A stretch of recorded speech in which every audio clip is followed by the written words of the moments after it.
Hi, this is Eric Penniman, family physician for 22 years. I'm the team leader of the July GHO Dominican Republic trip. If this is your first time joining us, we are really looking forward to getting to know you. This is one of the largest teams that GHO sends out every year and always is one of the most successful trips regarding the organization, the impact to team members, and the impact to the Dominicans we care for. The Oasis Church in Santo Domingo hosts us and does an amazing job organizing the trip and supporting us. You will really look forward to this. I'll start this presentation by discussing what GHO, or Global Health Outreach, is. This is simply a part of the Christian Medical and Dental Associations, and the reason why we call it Global Health Outreach is particularly for those countries where they are not open to the gospel and we need to enter as a humanitarian type of service, such as Indonesia, Afghanistan, Lebanon, etc. Each year we send 40 to 50 teams from around the world, and usually there are 4 to 5 teams per year going to the Dominican Republic. This trip focuses on primary care medical needs with a full pharmacy, as well as optometry and reading glasses, as well as full dental, not only exodontia, which means the extraction of teeth, but also some restorative dentistry, as well as physical therapy and nursing. If you have none of those skills, you'll still be greatly utilized, as we typically will care for around 2,500 patients in the 5 days of clinic. I wanted to start with a devotion because it's really important that people understand that this is a Christian-based trip and that we go with a purpose. Our purpose is to emulate the ministry of Jesus. Jesus himself said in Luke chapter 4, verses 18 to 21, that he said, quote, "The Spirit of the Lord is upon me, for he has anointed me to bring good news to the poor.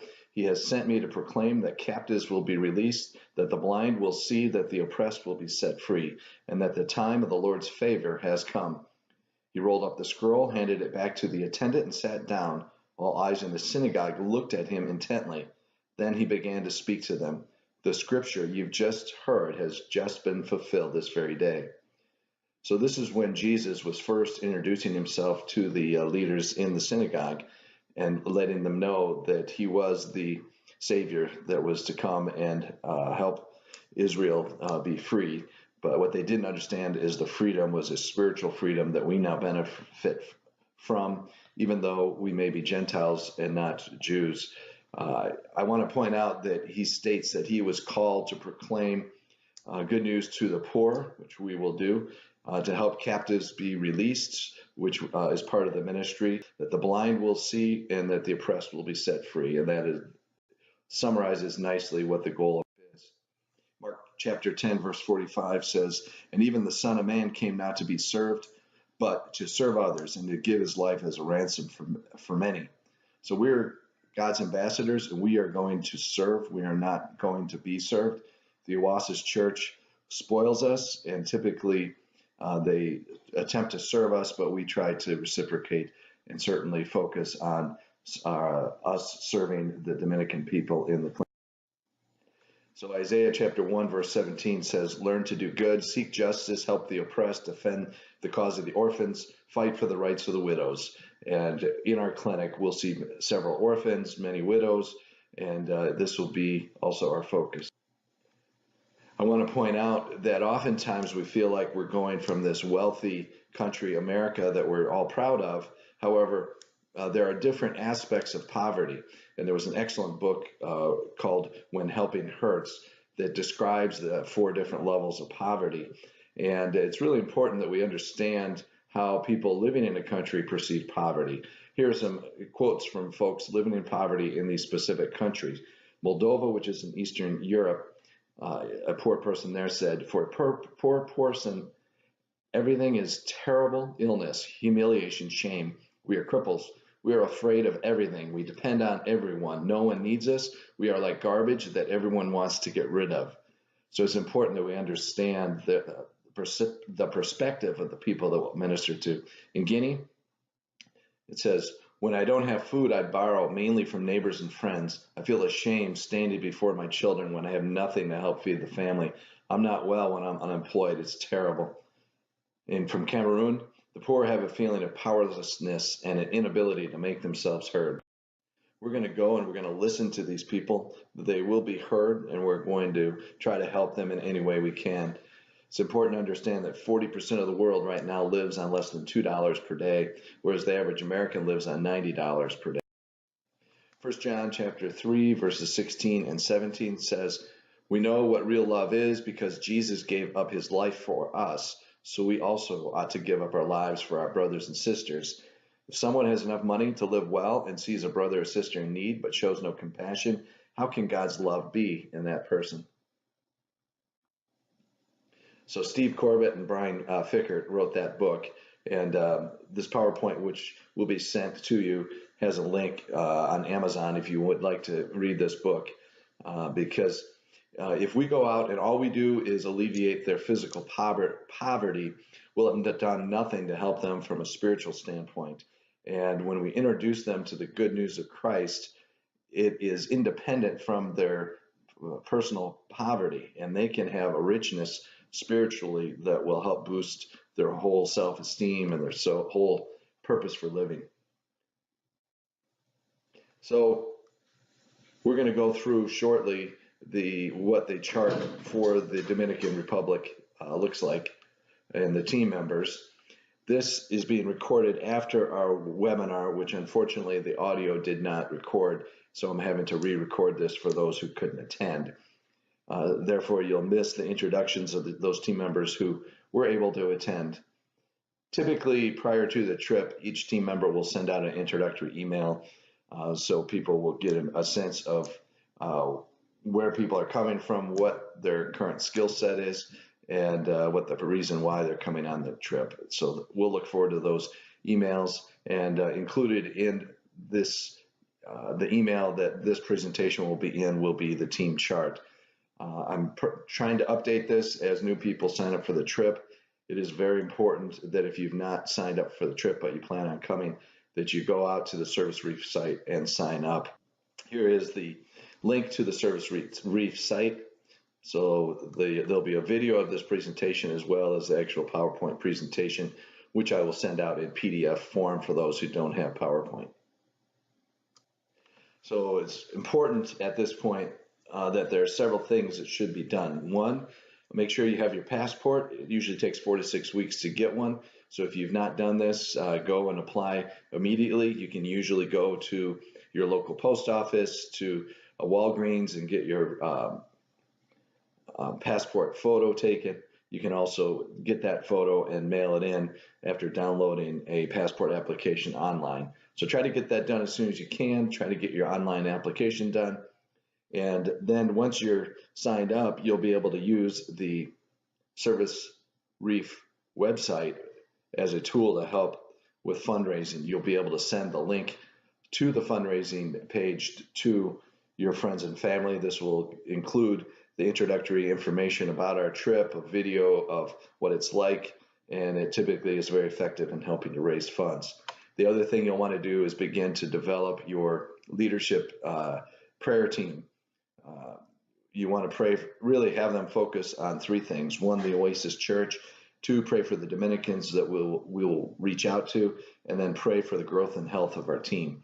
So I encourage you to have family members, your pastor, and any strong Christians who would commit themselves to pray for our trip.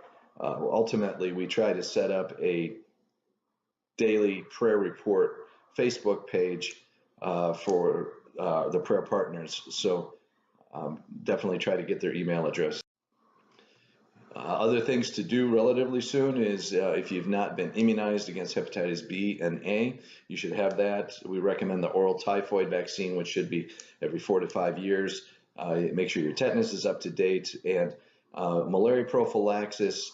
Many of us don't do this every time, as the incidence of malaria in the Dominican Republic is minimal. However, if you're more comfortable, generally doxycycline taken daily or chloroquine which can be hard to find at times, or Malarone are suitable. Scrubs are typically what we wear because in July in the Dominican Republic, during the daytime, it's usually about 90 degrees with 90% humidity, so it's fairly hot. We'll be in the shade, but not in air conditioning, and so it's important that you dress cool, and scrubs usually are the most cool thing that we can find. The other thing is to be aware of who our leaders are on the team. I'll be the overall trip leader and be working in the medical area. My wife, Amy, will organize logistics. I'm looking for a physician, MD or DO, that can help with medical directorship who's been on other GHO trips. Gary Forrester is our dentist. He and I have been paired up leading this trip now for the past 10 years, and Gary has been on this trip now for the 11 years that I've been going. Rick Sherman is our lead physical therapist. He's also the lead physical therapist for all of Global Health Outreach. Extremely experienced and has currently been teaching in Cameroon the Kinsey technique for back pain. And he'll be a great resource for the PT students. And we also have an occupational therapist coming. We're still looking for one more physical therapist. His wife, Diane Sherman, leads our nursing area and triage, and we'll have a couple other nurses as well. Pharmacy is led by Michael Merrick. He's our lead pharmacist, and this will be his 25th. Some things to do soon is purchase plane tickets. You can purchase those through GHO Travel, and Sue there can help out with that. The arrival times, generally, it's good if you arrive in either the early to mid-afternoon or the early to later evening, usually by 10 p.m., flying into Santo Domingo. The airport code is SDQ. Most folks end up flying American Airlines and meeting up in Miami for the connecting flight to Santo Domingo. There's a few of us on the East Coast that will be flying nonstop out of Atlanta. So we will all eventually meet up in the hotel. It is possible that if you are traveling and you're experienced on GHO trips and you would desire to do a short vacation afterwards, you certainly don't have to leave on Sunday, but as soon as you depart from the team, the trip insurance will no longer cover you.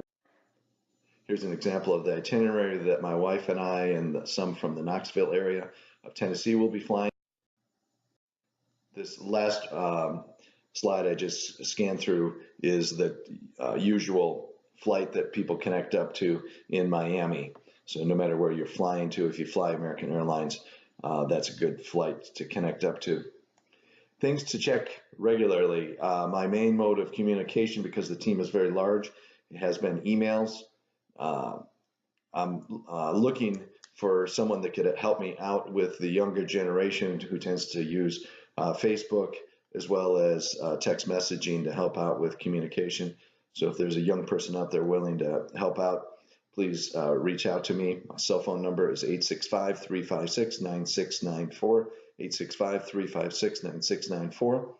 My wife, about 2 to 3 weeks prior to our trip, will send out daily devotions. Definitely begin to spiritually prepare yourself for the trip. Typically every morning and most evenings we'll have a short time of prayer and devotion, as well as some worship songs. David Forrester, who's one of our dentists, typically leads this. If you have skills regarding praise and worship, please reach out to David. We're always looking for help in regards to that. Also, Amy will be reaching out to folks who agreed that they would lead devotions. We'd really like members of the team to share devotions. It's usually fun to have folks from different denominations sharing. It's always amazing how members of the Christian church, irregardless of denominations, come together on these teams and seem to be of one purpose. As far as supplies, most of the medicines we will purchase using some of the trip funds, and we buy generics at wholesale prices. We discourage you getting drug rep supplies just because they tend to be bulky and take up a fair amount of weight. There'll be about 8 boxes of medicines that will go, and we'll ask 8 members of the team to transport those as a second bag. Rick Sherman oversees setting up PT supplies as, quote, a second bag, usually means either crutches or wheelchairs.